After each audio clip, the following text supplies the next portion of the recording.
Setelah semua yang kita dapatkan, inilah yang sekarang kita rasakan. Perkembangan yang membawa perubahan ternyata membuat kita menjadi kecanduan. Semua yang pernah dialami dulu kini terganti dengan teknologi yang semakin maju. Akankah kita terus terbelenggu atau lebih memilih untuk melangkah maju?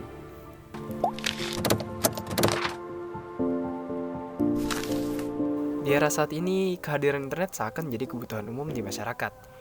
Tidak bisa kita pungkiri bahwa saat ini, internet sangat diperlukan dalam berbagai aktivitas. Contohnya saja dalam belajar. Kita memerlukan internet agar bisa melakukan belajar secara online, terlebih di saat pandemik seperti ini. Tapi, pernahkah kalian terpikir bahwasannya internet juga mengendalikan kita tanpa kita sadari? Apalagi di saat pandemik seperti ini, kita seakan diharuskan untuk memilih media sosial agar bisa mengusir rasa kebosanan. Tapi teman-teman, gak selamanya apa yang ada di internet memberikan hal yang positif. Tidak menutup kemungkinan, kita juga bisa menemukan hal yang sebaliknya. Contohnya adalah hoax yang seringkali mengkhawatirkan masyarakat. Selain itu, sebagian orang merasa lelah karena terus mengikuti tren-tren yang ada terjadi pada saat ini. Oleh karena itu, tidak sedikit juga orang memilih untuk melakukan diet media sosial. Buat kalian yang nggak tahu apa itu diet media sosial adalah mengurangi aktivitas yang ada di media sosial. Dengan kata lain, orang yang melakukan diet tersebut lebih memilih untuk melakukan kegiatan positif lain, seperti berkumpul dengan keluarga, berolahraga, atau mungkin berkumpul dengan teman-teman tanpa bermain media sosial. Seiring berjalannya waktu, muncullah istilah JOMO atau Joy of Missing Out. Bagi kalian yang tidak mengetahui apa itu JOMO atau Joy of Missing Out atau JOMO sendiri merupakan kebalikan dari FOMO.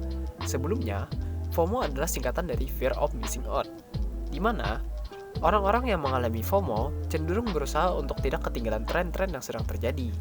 Biasanya, mereka akan selalu mengikuti dan berlomba-lomba agar bisa menjadi orang yang paling up to date.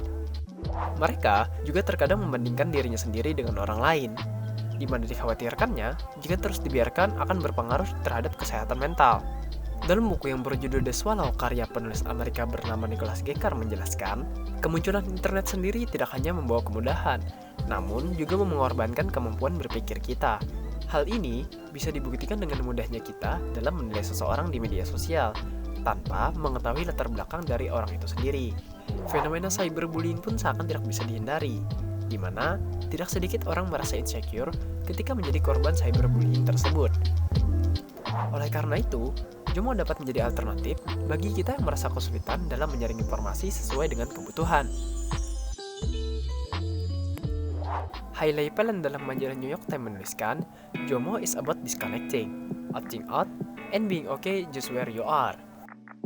Jika dipahami, JOMO menghindarkan kita dari dampak buruk ketika kita telah terlena dengan internet. Orang-orang yang menerapkan JOMO mencoba membatasi dirinya sendiri dengan media sosial, sehingga ia dapat menjalani kehidupan tanpa rasa takut dan tidak melewatkan kesenangan bersama keluarga ataupun teman-temannya. Ketika seseorang telah memutuskan untuk menerapkan JOMO, ia tidak akan terpaku untuk terus mengikuti tren yang ada. Karena orang-orang yang menerapkan JOMO lebih sering menghabiskan waktunya secara offline daripada secara online. Dengan demikian dapat disimpulkan, gaya hidup kita selama ini dapat berubah dengan cara menerapkan Joy of Missing Out atau JOMO. Namun, dengan menerapkan JOMO, bukan berarti kita menolak keberadaan internet. Menerapkan JOMO hanya membatasi aktivitas di media sosial, bukan berarti menghindari media sosial tersebut.